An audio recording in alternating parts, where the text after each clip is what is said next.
There are some majorly outdated weight loss tips that are unfortunately still shared and actually still don't do anything for your weight loss goals. And for some of them could actually be working against your weight loss goals. So today I'm sharing those 10 outdated weight loss tips so that you can stop doing those and actually start achieving your weight loss goals. My name's Autumn. I'm a certified clinical nutritionist with my master's in nutrition human performance. And today's video is sponsored by The Reserve. More on them in a bit. Okay, the first outdated weight loss tip is eating every 2 hours. The old school thought is that eating every 2 hours helped to prevent you from being hungry. Or the other thought is that it kept your metabolism revved. Now, usually this advice was paired with a very low calorie or very low fat approach. First of all, this advice is just not practical, even putting the science aside. But anyone who's tried this knows that having that much food or that many meals packed and ready to go for every single day just is time consuming. We're all busy enough. Packing 8 different meals or 3 different snacks with 5 different meals, it's just not practical. Plus, those meals or snacks were usually a lot of pre-packaged items, like really highly processed protein bars that were often really high in sugar as well. But every time we eat, it just keeps our storing hormone insulin spiked. Not to mention, if you're actually eating enough of protein and fat at your meals, it raises our natural satiety hormones so much that it makes it so the body doesn't even want to eat for about 3 to 4 hours. Think about how much you could do in a day if you didn't have to eat 8 times throughout the day. Okay, the second outdated weight loss tip is eating low-fat versions of foods. It's not that all low-fat foods are bad. Broccoli is low in fat, cauliflower is low in fat, but it's when we try and take foods that are naturally rich in fat and just tear it out,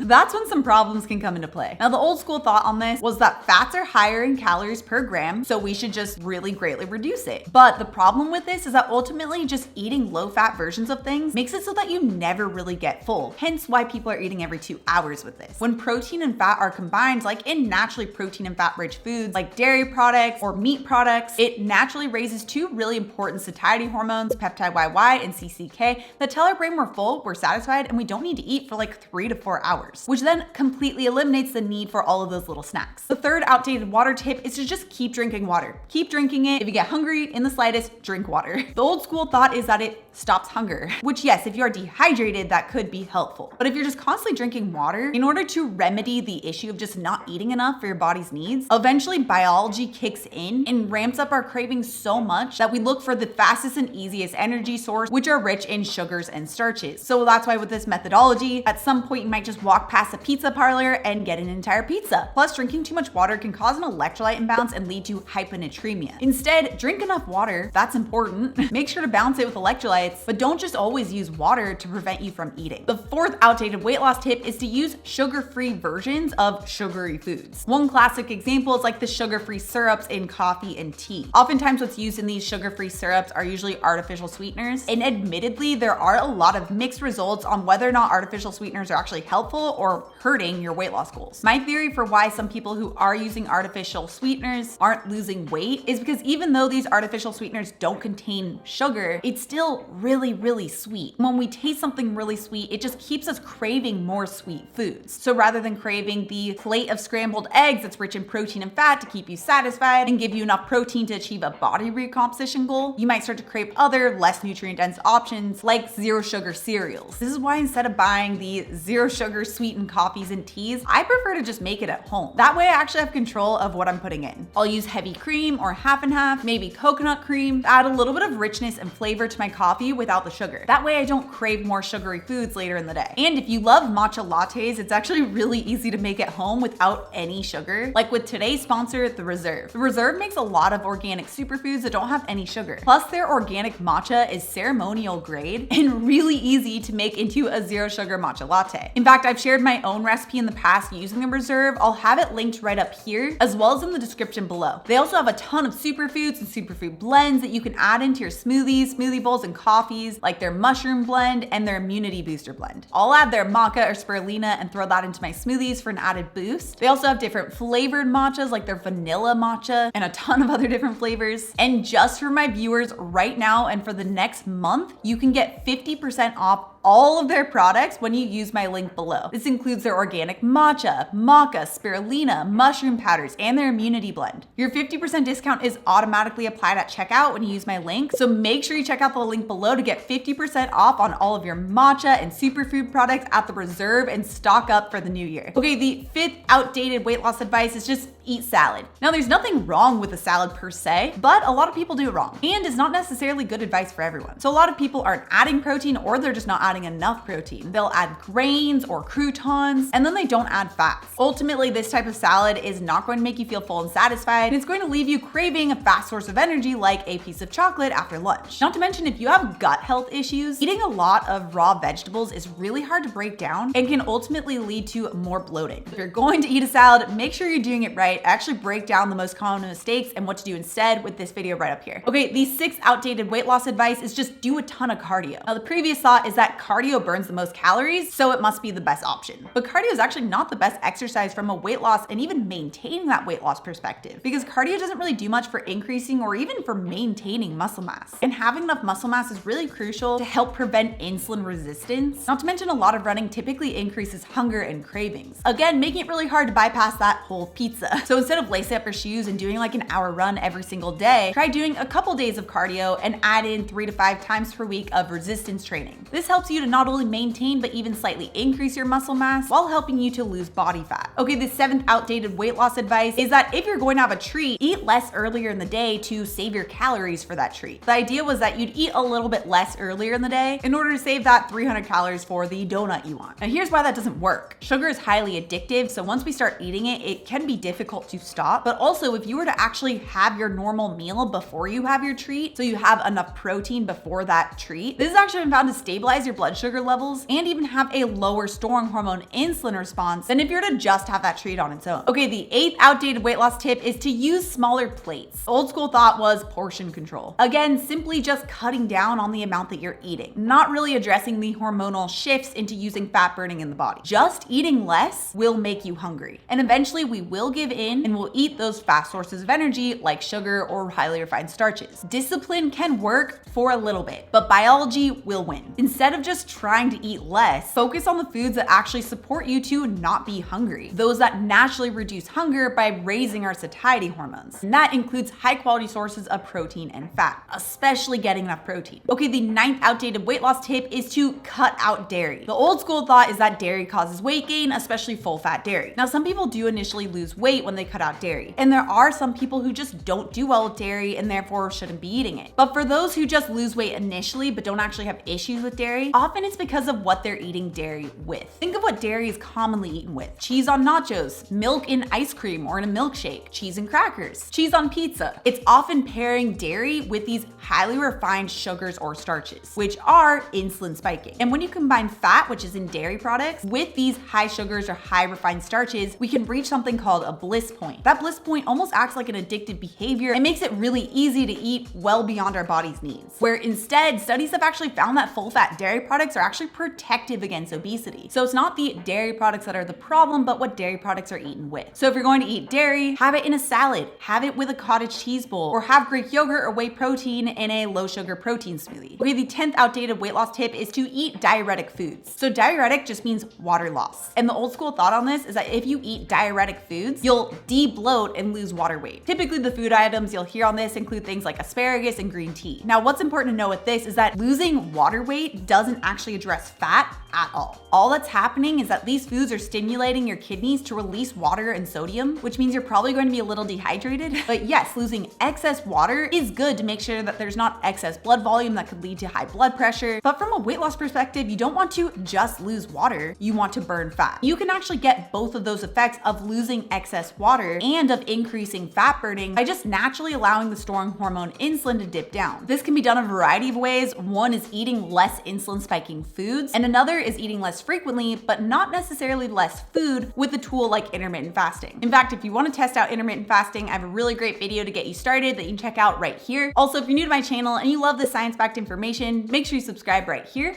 Come out new videos every Tuesday and Thursday. All right, guys, thanks so much for tuning in, and I'll see you in my next video.